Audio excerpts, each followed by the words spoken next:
It began in the most unexpected of ways, the kind of story that makes you pause and rethink everything you know about life's strange, winding roads. Constantino Nanga's journey was never meant to follow the beaten path. From the bustling streets of Angola to the icy corners of Sweden, his story began like so many others, with a young boy dreaming of greatness. But the road he would travel wasn't the one he first imagined. As a child, Nanga idolized the glitz and glamour of football legends. Cristiano Ronaldo and David Beckham weren't just players to him, they were larger-than-life heroes, symbols of everything he longed to become.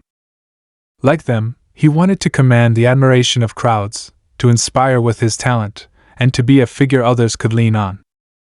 Football was his first love, his first dream, the path he believed would lead him to that shining stage.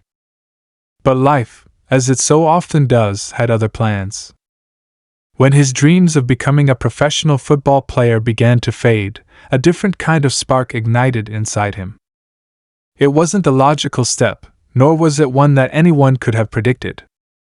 At 9 years old, Nanga stumbled across the 2005 cult film Green Street Hooligans.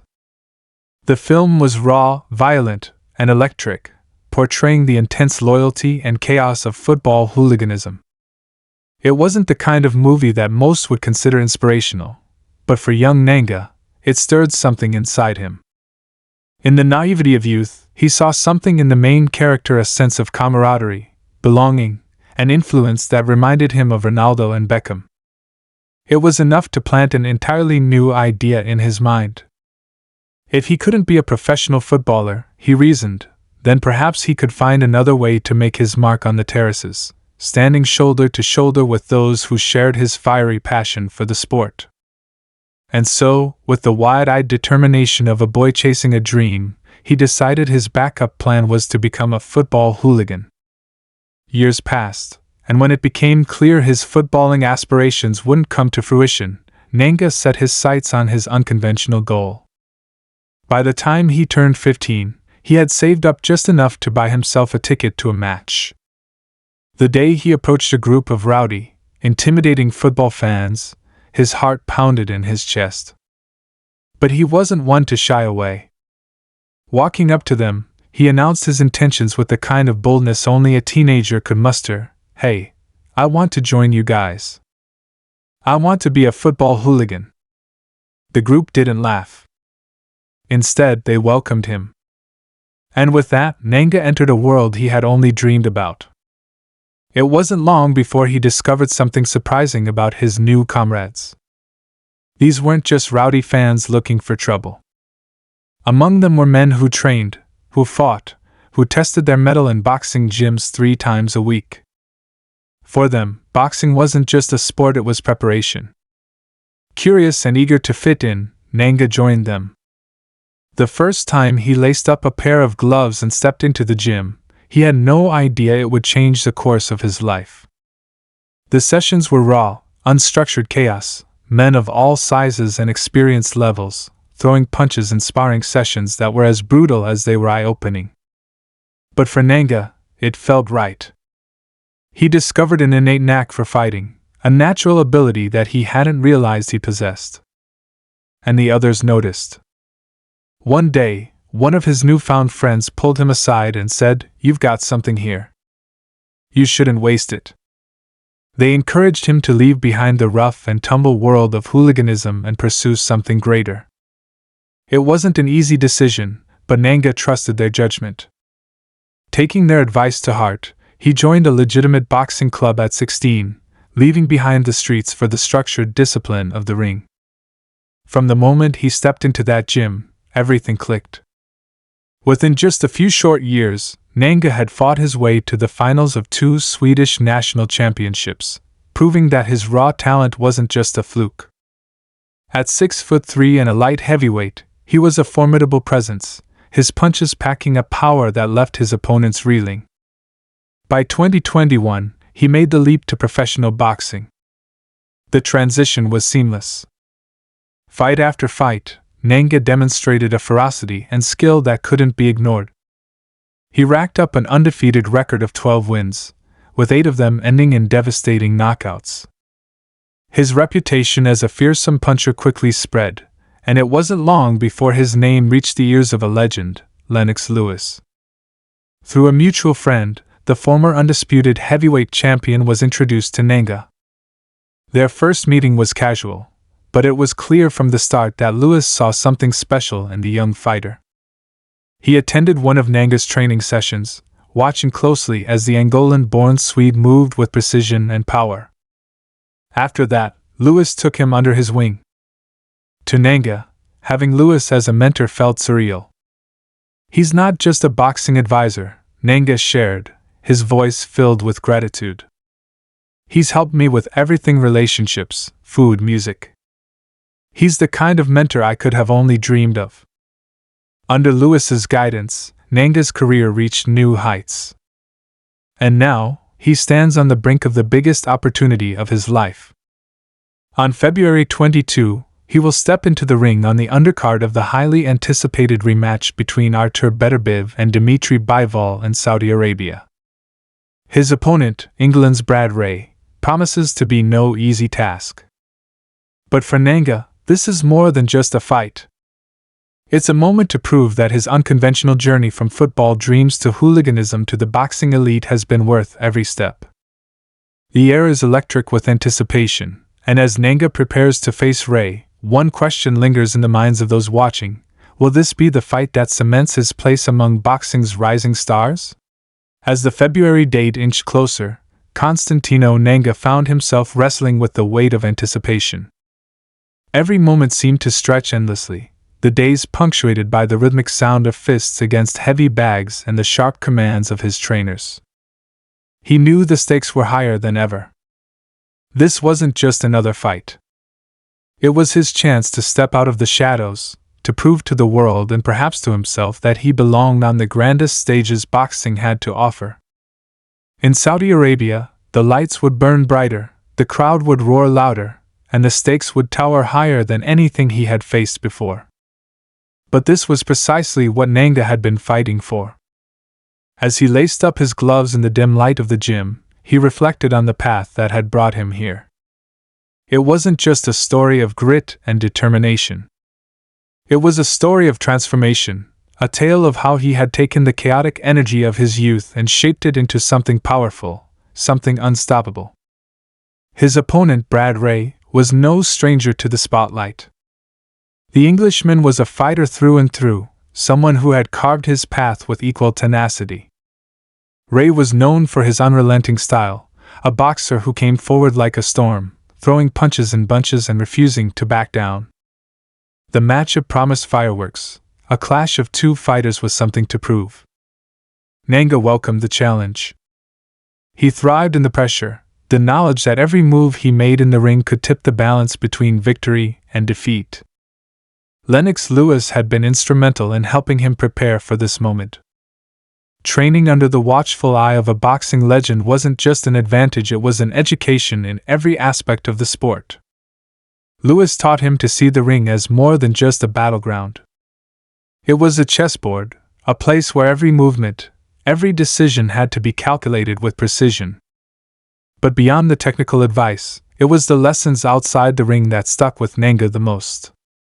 Lewis had a way of imparting wisdom that went beyond boxing. He talked about discipline, about balance, about understanding one's own limits and pushing past them. "Stay focused," Lewis had told him one evening after a grueling sparring session. "It's not just about the fight. It's about everything that leads up to it. Your mindset, your preparation, your ability to stay calm under pressure, that's what separates the greats from the rest." Those words echoed in Nanga's mind as he continued his preparations. Every morning began with a grueling run, the cold air biting at his lungs as he pushed himself harder and harder. The afternoons were spent in the gym, perfecting his combinations, honing his defense, and studying footage of Ray's past fights. By the time the sun set, his body ached with exhaustion, but his spirit remained unbroken. He reminded himself of everything he had overcome to get here: the street fights, the long hours in the gym, the sacrifices he had made. This was his moment, and he wasn't going to let it slip away. The day of the fight arrived with a surreal calm. The arena in Saudi Arabia was a dazzling spectacle, its grandeur a testament to the significance of the event. As Nanga stepped into the locker room, the hum of the crowd filtered through the walls, a constant reminder of the world waiting outside. His team moved with quiet efficiency, wrapping his hands, offering last-minute words of encouragement. But Nanga barely noticed. His mind was laser-focused, the noise fading into the background as he visualized the fight ahead. When his name was announced, and he made his way to the ring, the atmosphere was electric. The crowd erupted, their cheers blending into a deafening roar. For a moment, he allowed himself to soak it all in, the magnitude of the moment hitting him like a tidal wave. But as he climbed through the ropes, all of that faded away. It was just him, his opponent, and the task at hand. The opening bell rang, and the fight was everything the fans had hoped for. Ray came out aggressive, his punches flying with the kind of intensity that made it clear he wasn't there to play. Nanga met him head-on, his own power and precision keeping the Englishman at bay. The two fighters exchanged blow after blow, the crowd on their feet as the action unfolded. It was a battle of wills, a test of who could impose their strategy on the other. Nanga's power was undeniable. Every punch he landed seemed to echo through the arena, the force behind his shots enough to stagger even the toughest opponents. But Ray was resilient. He absorbed the punishment and kept coming forward, his determination a testament to his own fighting spirit. The rounds flew by in a blur of sweat and adrenaline, either man willing to give an inch. By the time the fight reached the later rounds, the energy in the arena was palpable. Nanga could feel the weight of the moment pressing down on him, but he refused to falter. This was what he had trained for, what he had dreamed of. With every punch, he poured his heart into the fight, determined to leave no doubt about his place in ring. As the final bell rang, both fighters stood in the center of the ring, their faces battered but their spirits unbroken. The crowd erupted in applause, their appreciation for the spectacle they had witnessed evident in the thunderous cheers. And as the judges prepared to announce their decision, Nanga couldn't help but reflect on the journey that had brought him here. No matter the outcome, he had proven to himself and the world that he was more than just a street fighter. He was a boxer, a warrior, and a man who refused to be defined by his past. The announcement came, and the arena held its breath. Would this fight mark the beginning of Nanga's rise to superstardom, or would it serve as a lesson in resilience? As the announcer stepped forward, microphone in hand, the energy in the arena shifted to a tense, almost unbearable silence. The fighters stood side by side, their chests heaving, faces glistening with sweat and determination. The winner by unanimous decision. The voice echoed through the air, carrying the weight of destiny. Nanga's mind raced as he replayed the fight in his head. Every punch, every slip, every moment when he had pushed through exhaustion, he had left it all in the ring. And now, it was out of his hands. Constantino Nanga. The crowd erupted into a deafening roar, a tidal wave of cheers washing over the ring. For a moment, Nanga stood frozen, the words sinking in. Then, his arm shot into the air, his face breaking into a wide grin of relief and triumph. His team rushed into the ring, surrounding him in a blur of hugs and celebration, their joy mirroring his own. Brad Ray, ever the sportsman, stepped forward and extended his hand. "Hell of a fight," he said, his voice steady despite the defeat. Nanga gripped his hand firmly, nodding in respect. "You pushed me harder than anyone ever has," he admitted, his words sincere.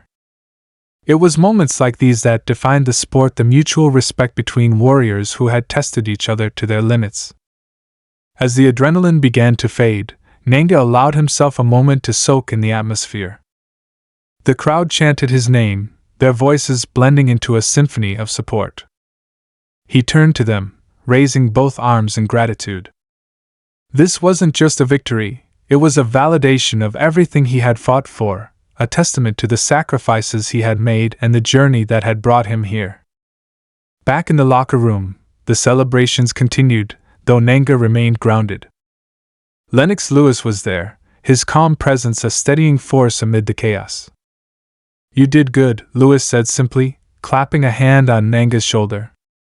"But remember, this is just the beginning." The words stayed with him long after the lights of the arena dimmed. It was true, this was just one step in a much larger journey. The victory had earned him recognition, but it also placed a target on his back. The world of boxing was unforgiving, and every fight from this point on would be tougher, every opponent more determined to take him down. But Nanga was ready. He had faced adversity before, and he had overcome it every time. From the streets to the ring, from scrapping with hooligans to standing victorious on one of boxing's biggest stages, he had proven that he could rise to any challenge. And as he looked ahead to the future, he felt a sense of calm confidence. This was his path, and he would walk it with the same determination that had brought him this far. Later that night, as he sat alone in his hotel room, the adrenaline finally fading, Nanga allowed himself to reflect on how far he had come. The road had been anything but easy, but every twist and turn had shaped him into the man he was today. And as he drifted off to sleep, the thought lingered in his mind, this was only the beginning. The best was yet to come.